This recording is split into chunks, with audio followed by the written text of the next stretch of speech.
You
know, sometimes starting a program is focusing on news on a day after a national tragic story. It's always tough to think of the words, but here we are. It's Illinois in Focus Daily. I'm Greg Bishop with you each and every weekday morning here for the Center Square.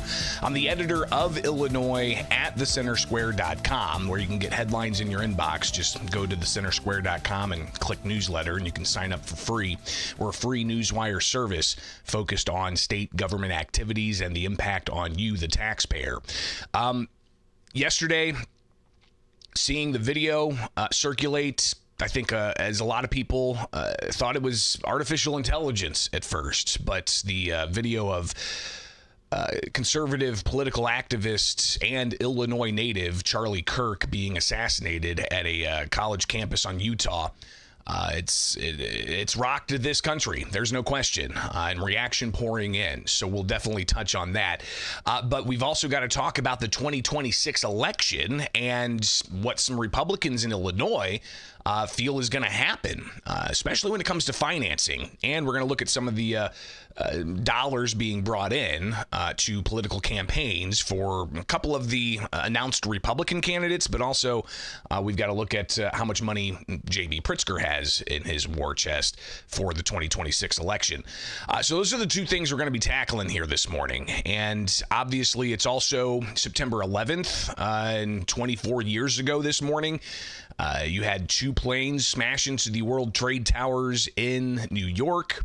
Another plane going down in Shanksville, Pennsylvania, and then the Pentagon being struck. And clearly, there's obviously a moment of reflection from that anniversary as well, 24 years later. So you're going to see a lot of activity today focused on mourning and remembrance. And unfortunately, in this political realm we're in, there's also plenty of politics. So, again, we'll be talking about that as well. So appreciate you guys being here each and every weekday morning. You can like, subscribe, hit that notification bell, and wake up with us and join the chat. It's a pretty lively bunch. They're definitely engaged and plugged in. So if you've got stuff you want to say, you can jump in there and take part in the conversation every morning here for Illinois in Focus Daily. Again, go to the website, thecentersquare.com, and you can sign up for that newsletter and find out what the latest is in Illinois and beyond. Again, thecentersquare.com.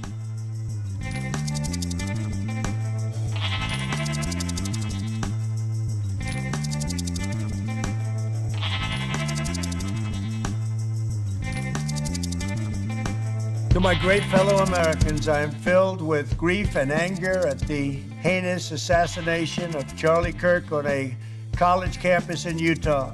It's got to stop. And I think there are people who are fomenting it in this country. I think the president's rhetoric often foments it. We've seen the January 6th rioters who clearly, have tripped a new era of political violence. And the president, what did he do? He pardoned them. I'm devastated. And when I saw that the governor's comments were blaming Donald Trump on January 6th for what happened to Charlie today, I'm just utterly appalled. some of the back and forth yesterday after the horrifying news of Turning Points USA founder Charlie Kirk, an Illinois native, being assassinated in front of thousands of people at a college campus in Utah. Good morning, it's Illinois in Focus Daily. I'm Greg Bishop, editor of the Center Square, Illinois. Go to thecentersquare.com and get the newsletter today. And you can also subscribe to this YouTube channel and stay up to date with all of this and more. So obviously, the nation is reflecting on political assassination, and still not really many details as to the suspect and just how exactly somebody can be held accountable for what happened. Obviously, if you're plugged in, you know what happened. It's one of those issues where you know how significant a story is whenever you get just gobs of texts from people from all corners, right? I mean, earlier this week, I got a few texts from people about Russia drones in Poland and the impact on NATO and just how big of a deal that is. But yesterday, just flooded with text messages from all kinds of people sharing the news with me. And I had already been tipped off to it, and just a horrific video that was circulating online. But you know the significance when all of a sudden you have text after text after text after text of people from all walks of life that you are connected with, sharing with you their thoughts and just what exactly transpired yesterday. So clearly a lot of people rocked by this, and President Donald Trump last night putting out a message to America. Here's just some of what he had to say. To my great fellow Americans, I am filled with grief and anger at the heinous assassination of Charlie Kirk on a college campus in Utah. Charlie inspired millions, and tonight all who knew him and loved him are united in shock and horror. Charlie was a patriot who devoted his life to the cause of open debate and the country that he loved so much, the United States of America. He fought for liberty, democracy, justice, and the American people. He's a martyr for truth and freedom, and there's never been anyone who was so respected by youth. Our prayers are with his wife, Erica, the two young, beloved children, and his entire family, who he loved more than anything in the world. We ask God to watch over them in this terrible hour of heartache and pain. And the president continued to talk about how he feels certain values in this country are under attack. Tonight, I ask all Americans to commit themselves to the American values for which Charlie Kirk lived and died, the values of free speech, citizenship, the rule of law, and the patriotic devotion and love of God. Charlie was the best of America, and the monster who attacked him was attacking our whole country. An assassin tried to silence him with a bullet, but he failed, because together we will ensure that his voice, his message, and his legacy will live on for countless generations to come. Today, because of this heinous act, Charlie's voice has become bigger and grander than ever before, and it's not even close. May God bless his memory. May God watch over his family. And may God bless the United States of America. So, again, the president last night sharing that message, that was the wrap-up, but he did go into some detail about the work that Charlie had done in the political space, especially with the focus on getting young people involved. I mean, part of Kirk's mission with Turning Points USA was him going to college campuses and having collegial debates with people. People would go up to a microphone and they debate things back and forth with Charlie. And mostly it's the clips that I had seen over several years he's been doing this. It had been civil. And even just a few weeks ago, Kirk was lampooned on South Park. And there was a whole episode devoted to what Kirk does on college campuses. And yes, it was fine South Park fashion of comedy, very crass. And even Charlie Kirk embraced it. And interesting to see him talk about it in a jovial fashion of being lampooned by South Park. And that was just a few weeks ago. Kirk even using South Park's avatar of him as his profile picture for a bit. But again, President Trump last night talking about Kirk's impact on the political realm. It's a long past time for all Americans and the media to confront the fact that violence and murder are the tragic consequence of demonizing those with whom you disagree day after day, year after year, in the most hateful and despicable way possible. For years, those on the radical left have compared wonderful Americans like Charlie to Nazis and the world's worst mass murderers and criminals. This kind of rhetoric is directly responsible for the terrorism that we're seeing in our country today, and it must stop right now. My administration will find each and every one of those who contributed to this atrocity and to other political violence, including the organizations that fund it and support it, as well as those who go after our judges, law enforcement officials, and everyone else who brings order to our country. From the attack on my life in Butler, Pennsylvania last year, which killed a husband and father, to the attacks on ICE agents, to the vicious murder of a healthcare executive in the streets of New York, to the shooting of House Majority Leader Steve Scalise and 3 others, radical left political violence has hurt too many innocent people and taken too many lives. So President Donald Trump delivering that message, and you can watch the entire 4-minute video online at the White House's YouTube page. But some of the headlines you'll see at thecentersquare.com. Political and global leaders react to Kirk assassination, described as a martyr. Even President Donald Trump using those words there as well. So you can read up on that. But also the latest at thecentersquare.com coming out of Utah. Manhunt ongoing for shooter who killed conservative activist Charlie Kirk. So a manhunt is ongoing for the shooter of the Turning Points USA founder Charlie Kirk, who was assassinated Wednesday at Utah Valley event. 2 individuals were reported to be in custody at separate times late Wednesday, but both were released after authorities determined that they were not involved during an American comeback tour sponsored by Turning Points USA chapter at Utah Valley University. Kirk, 31, a close ally of President Donald Trump, was seen shot in the neck in videos on social media. And again, warning, it's graphic if you haven't seen it. But clearly, you've got the ongoing back and forth with investigators trying to find out who this was. So there's an ongoing investigation and a manhunt for the shooter.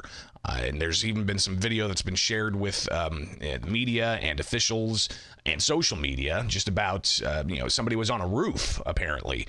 So here we go with the ongoing investigation. And as the president said, all of those responsible for this will be tracked down and justice will be brought. Shortly after the news broke yesterday that Kirk was shot, Governor J.B. Pritzker here in Illinois at an unrelated event took questions from members of the media, and only one question about this was raised, and here is Pritzker's response. Yeah, first I want to express my sympathy to Charlie Kirk's family and to Charlie Kirk, who obviously has, become a target for somebody. I don't know whether it's political violence because I don't know who did it. I know they seem to have somebody in custody. But I will say that political violence, unfortunately, has been ratcheting up in this country. We saw the shootings, the killings in Minnesota. We've seen other political violence occur in other states.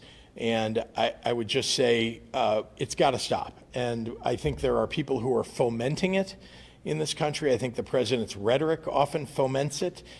We've seen the January 6th rioters who clearly, have tripped a new era of political violence. And the president, what did he do? He pardoned them. I mean, what kind of signal does that send to people who want to perpetrate political violence? Not a good one.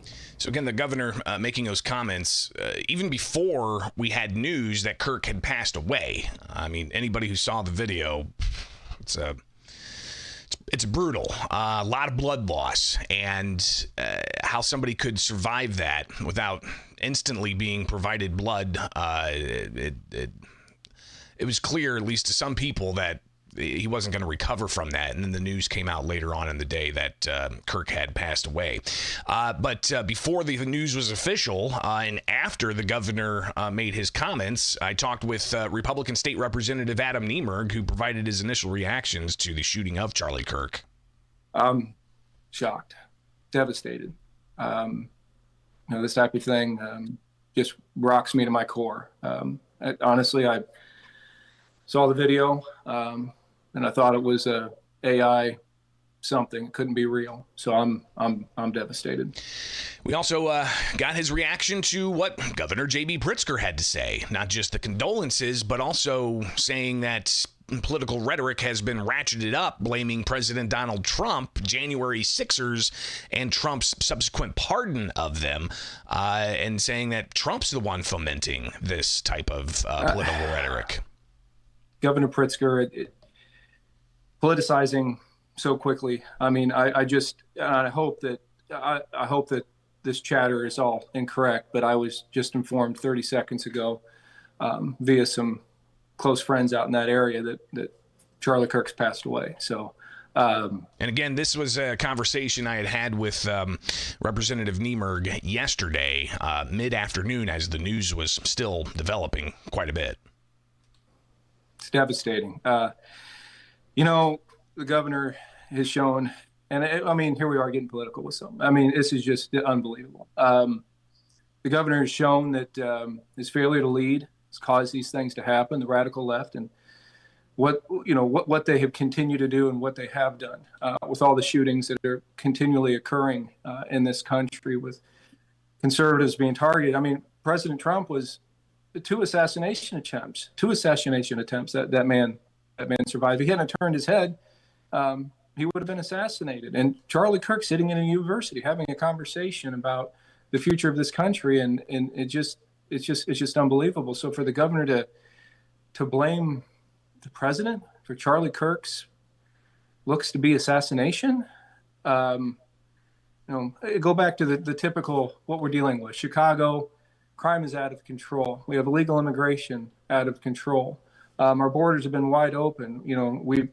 Safety and security in this state is a thing of the past. I'm worried for my colleagues, of what's going on here. And, we have folks that are allowed back on the street due to the Safety Act. The governor is championing these social issues. And lastly, let's not forget, and this is awful, that Governor Pritzker said, Republicans shall know no peace.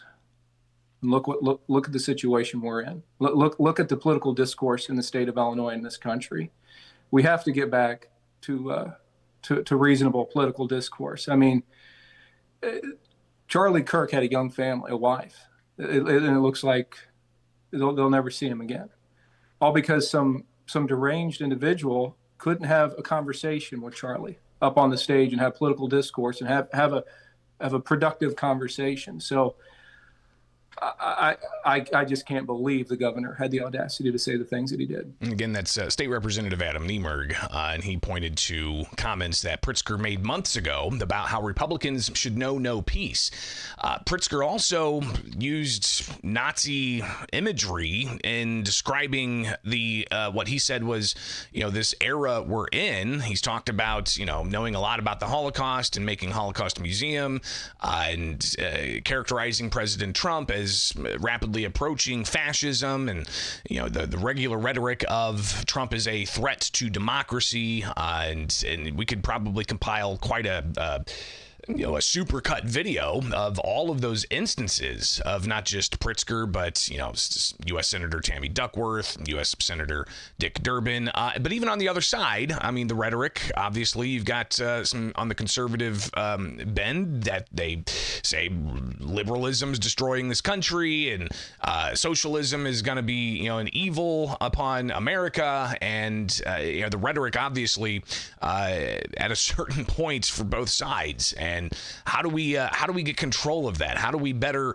our political debate instead of what seems to be a gearing towards more political violence? Again, a question I asked of State Representative Adam Niemerg yesterday. Well, I'd call for peace and civility. I don't want anybody else to get hurt. I don't care what political affiliation anybody is. We all have families. We all have our own opinions about this country and what we see and how we think it should be governed. And at the end of the day, it's politics. You go home to your family, and you believe in God. And I'm praying for Charlie continually. but it's this radicalization that's taken place in this country, and Governor Pritzker using that radicalization to his benefit. I don't understand it. We have to get back to reasonable political discourse, and I am utterly shocked that this has happened today. And I really hope there's a lot of slander already. I'm getting text messages continually about some of the mainstream media and what they're saying about Charlie, and it's really unbelievable. And Charlie, he's from Illinois. He's an Illinoisan. He's from here. He's one of us. And I'm devastated. And when I saw that the governor's comments were blaming Donald Trump on January 6th for what happened to Charlie today, I'm just utterly appalled. Again, that's State Representative Adam Niemerg. And looking at a host of posts on Twitter from members of Congress, as of right now, this morning, a lot of people recognizing the September 11th attacks from 24 years ago. But we do have some that are addressing political violence and the importance to steer away from that, if we can get to it, after some of the remembrances of September 11th. You've got the likes of Congresswoman Mary Miller. You've got even Delia Ramirez, and so on. Republican Miller says, heartbroken to learn of the passing of my friend and fellow Illinois native, Charlie Kirk. He's entered his eternal reward with Jesus Christ in heaven. My deepest sympathies are with Erica and their 2 children during this time of profound loss. She goes on from there that Charlie was a devoted husband, a loving father, a bold and unashamed follower of Christ, and a true American patriot. His life was defined by faith, courage, and an unwavering love for his family. And goes on from there and shares a picture of Miller, her husband, and Kirk. You've got others, Delia Ramirez, saying political violence has no place in our nation. In the face of division and hatred, we must acknowledge our shared humanity, even as we recognize our differences. And you can go on from there and look at some of the, Chair would ask that all members congressional, present in the chamber, members of Congress that had reaction to this. And with again the rhetoric that's been used, even Delia Ramirez recently saying authoritarian and talking about Trump and all of the other things with the focus on ICE and again using Gestapo type of rhetoric to characterize them. It's something we'll continue to watch and how this escalates or if it subsides. And it's right here with Illinois in Focus Daily. Wake up with us each and every weekday morning as we bring you the latest. Get the headlines in your inbox at thecentersquare.com.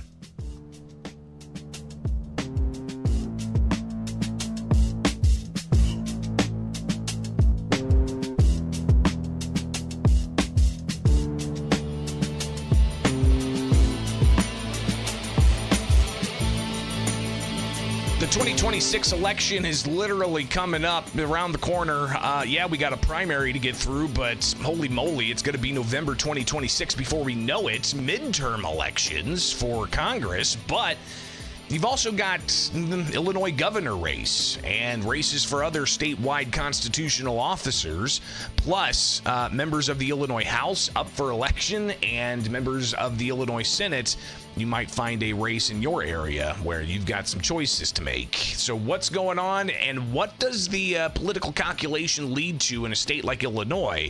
We're going to delve into that here with Illinois in Focus Daily. I'm Greg Bishop. You can like, subscribe, and hit that notification bell and wake up with us each and every weekday morning for the live chat. It's always an active bunch in there, but let's get to it, right? So March 17th is the primary for the Republicans and the Democrats to find out who they want their candidate to be in the November election. You've got seats in Congress up for grabs. You've got an Illinois U.S. Senate seat up for grabs, with U.S. Senator Dick Durbin not seeking another term.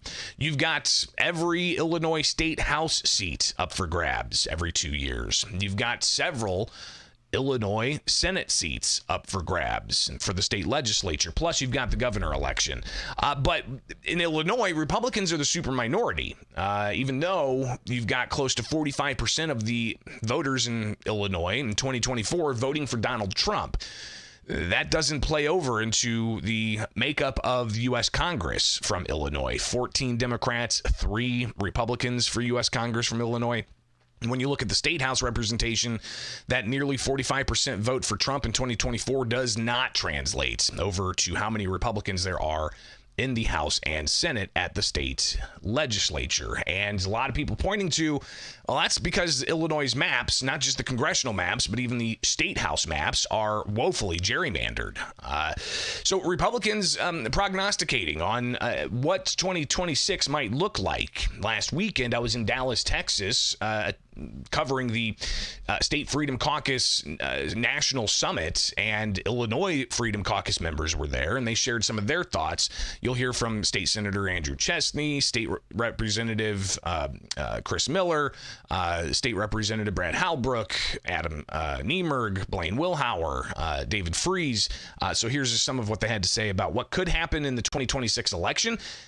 And is the Illinois Republican Party ready for it? Not right now, no. It needs to do better. As Republicans, we're, like I said, we're the North Star of conservatism here in the state of Illinois, and some of our Republican colleagues, they feel that they've got to placate to the left. And I think that we need to show the difference between us and the left, just like what Governor Ron DeSantis did down in Florida. And I think that's the pathway to victory. Now, it's going to take a lot of money. We need infrastructure. We need to chase down low-propensity Republican voters like they did in Pennsylvania. But right now, I'll be honest with you, the Republican Party is splintered because the establishment can't admit, as Chris said, that they have a problem leaning to the left. Well, we got to remember that the state of Illinois, the minority party, has not been run by a bunch of conservatives. It's run by a bunch of establishments that continue to lose. And so we get lectured almost daily by the establishment on what we need to do to win, but they don't produce or yield a result that's winning, right? I mean, our numbers keep going down. And so I might suggest that they take a look at the party that they put on that they say they belong to, and just follow the party platform. The reason the Freedom Caucus, again, exists is because they don't follow the party platform, specifically their tax policies, their energy policies, etc. And so the reason that we can't differentiate ourselves between the Democrat Party is the leadership has joined them on virtually every major initiative that has screwed the taxpayers, right? I mean, the Freedom Caucus exists because when the establishment and the Democrats get together, establishment Republican and Democrats get together, the taxpayers are going to get injured, right? And so, what does 2026 look like? In the state of Illinois, it's a challenge because we don't have the bold leadership like we see in Florida, like we see in other states. And so they're going to suggest it's because they don't have the right candidate. They don't follow the party platform, and the people, the leadership within the party is only splintered because what they say in their districts isn't how they vote in Springfield. And that's just some of the voices from the Illinois Freedom Caucus on what they see possibly happening in 2026. Doesn't sound very promising, but Illinois being a blue state, there's a question I posed to leaders of 13 different state freedom caucuses during a news conference last Saturday in Dallas, Texas. And Republican State Representative Chris Miller shared his thoughts on how they get through being in the super minority, trying to get their thoughts across. I know that one of our mottos is always be messaging. The Democrat Party is a petri dish of bad ideas, and so they roll out something almost moment by moment. And right now, the issue of crimes, making national news on a daily basis. And, in order to fix a problem, you have to admit that you have a problem in order to achieve a solution. And so far, our governor and the mayor of Chicago has been gaslighting the people. They've just been flat out lying to them and say there's no story here. I mean, in my mind anyway, just from a common sense approach to it, is if I had over 60 people getting shot in my community over the Labor Day weekend, I would think we have a problem. And so, and there were 8 fatalities. That's a huge problem.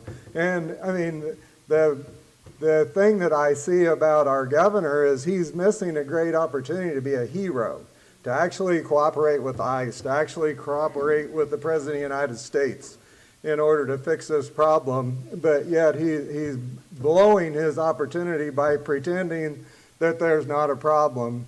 And in my mind, he's got the worst case of Trump derangement syndrome that I think that I've ever seen exhibited. And the only thing that's going to fix this thing is for him to have an ICRR. I don't know if you know what that is or not, but it's an intracranial rectal removal. In other words, what we would say down on the farm is he needs to get his head out of his ass and start governing and doing what's right for the people of Illinois. And that's all I have to say about that. Again, that's State Representative Chris Miller reacting to being a Republican in a Democrat-dominated state. Will that type of thing get across? Are the voters receptive to messages like that? Again, interesting question, but obviously one thing that is a part of politics, campaign cash. And if you go to thecentersquare.com, you'll see the headline. State Representative says Illinois GOP will be outspent 20-1 in 2026. State Representative John Cabello sharing that sentiment with the America Legislative Exchange Council, and you can go and watch that again at the Center Square, where Cabello talks about the campaign spending.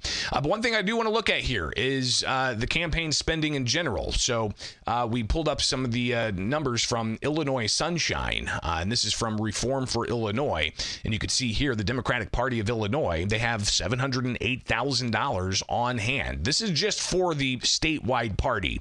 In the statewide party, they give campaign contributions to, members of their party. And in particular, Democrats are going to give the Democrats. But the Republican Party, they also have reporting that they have to do through the State Board of Elections. And you could see here, the Republican Party at this point has cash on hand, $896,000. So the Democrats, again, 708, according to Reform for Illinois Sunshine, and then Republicans, close to $900,000. So slight advantage over the Democrats at this point from the most recent quarterly report. But let's look at what Governor J.B. Pritzker has cash on hand, $2.4 million. And again, the governor is a billionaire and has self-funded his campaign and has also given to millions of dollars to Democrats all up and down the ballot and even out of state. I mean, look at this. Total donated from J.B. Pritzker to his campaign, $348,000. $348,000. And some of the other in the Democratic Party of Illinois, $8.6 million. So you're talking a lot of money here spread all throughout this.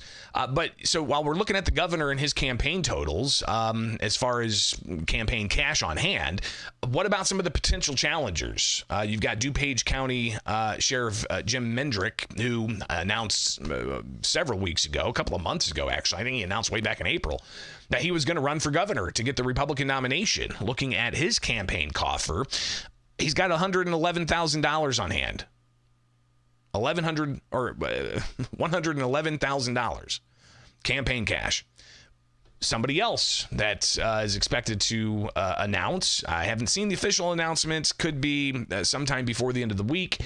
We shall see, but Ted Dabrowski looking to get the Republican nomination. How much money does he have on hand?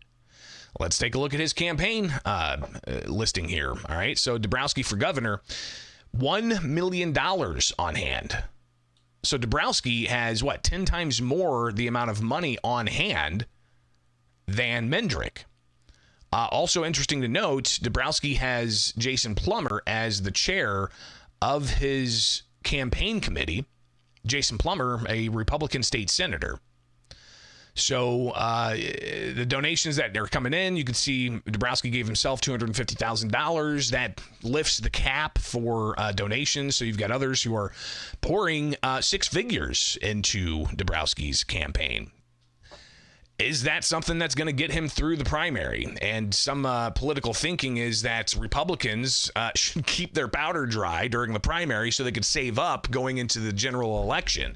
But you will see a lot of money spent amongst individual campaigns expended during a political campaign for a primary to ultimately get to the general election, and then their campaign chest is depleted, and you go up against somebody like Governor J.B. Pritzker, a billionaire who has given himself $350 million since he started his political career back in 2018. That's a lot of money to have to contend with. So these are the types of things we're going to be looking at as we go through to the March primary and then as we go through to the November general midterm election. What a fascinating time it's going to be, and hopefully you'll join us here each and every weekday morning as we bring you Illinois in Focus Daily. Get the headlines in your inbox, go to thecentersquare.com, sign up for the newsletter, and again, wake up with us here each and every weekday morning for Illinois in Focus Daily.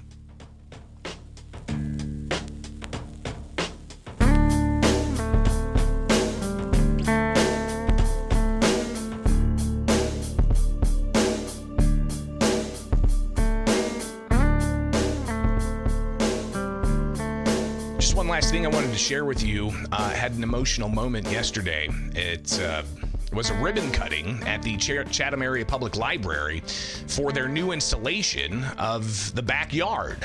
It's here just south of Springfield. It's a wonderful library that my wife Megan worked at for years before she went to go work for the Presidential Library Museum and then going to work for the State Library. And generous donations from those after Megan passed back in January. We raised substantial money for the Chatham Area Public Library, and they installed a beautiful memorial. And I just wanted to share that with you. You can go see this on my X page, but it's just absolutely stunning. I'll shoot you something when I get back. What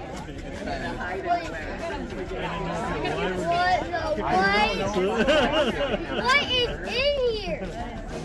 This is our room. It really is just an absolutely beautiful memorial that people are going to be looking into and being amazed and wonderment and knowing the curiosity, creativity, connection, beautiful light and imagery that Megan brought to this world. She will be forever missed. So I just wanted to share that with you guys. It was a touching moment to see that and people interacting with it yesterday. And I appreciate everybody who donated in Megan's name earlier this year to the Friends of the Chatham Area Public Library. All right, guys, have yourself a wonderful Thursday. We'll be back at it tomorrow to wrap up the week here with Illinois in Focus Daily.